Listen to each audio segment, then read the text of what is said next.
All the honourable members. Honourable members.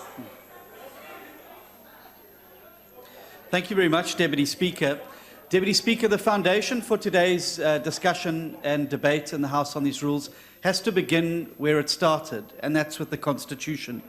Section 57(1) of the Constitution says that the National Assembly may determine and control its internal arrangements, proceeding and procedures, and B, make rules and orders concerning its business with due regard to representative and participatory democracy, accountability, transparency, and public involvement.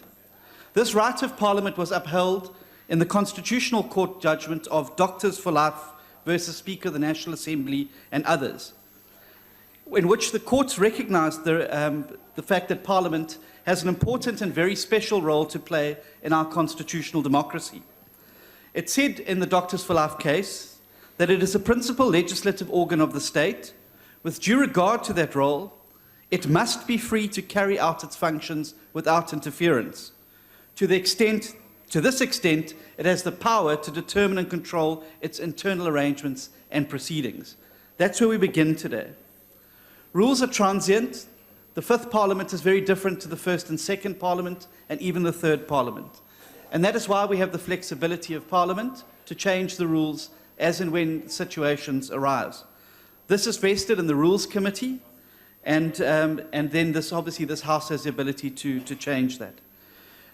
We cannot have a situation where certain members of the House exercise their freedom of speech to the extent that it infringes on other members of the House freedom of speech and their ability to perform the function which the millions of South Africans at home sent us here to perform. This House cannot function if it simply becomes a chamber where the party who shouts the loudest and drowns out others prevails at the end of the day. That was never the intention that the framing founders of the Constitution envisaged this Parliament to be. They wanted it to be a clash of ideas, and they wanted to be a place where we could have an exchange of ideas. If it simply becomes who outshouts the others the loudest, it is a race to the bottom, which will never see the jobs, the freedom, the fairness and opportunity which South Africans expect from us to be debated in this House. And it's for that reason that we support these rules. Two very important concessions made, and I want to thank all those who worked in the subcommittee from all parties. First of all, a multi-party oversight committee, which any party in this House can serve to ensure that there's oversight over these services. But more importantly, and the bigger victory, I think, for Parliament, is that the Parliamentary Protection Services cannot consist of members of the Security Service envisaged in Chapter 11 of the Constitution. So never again will members of the security services be here to remove members of this chamber for things that they have said.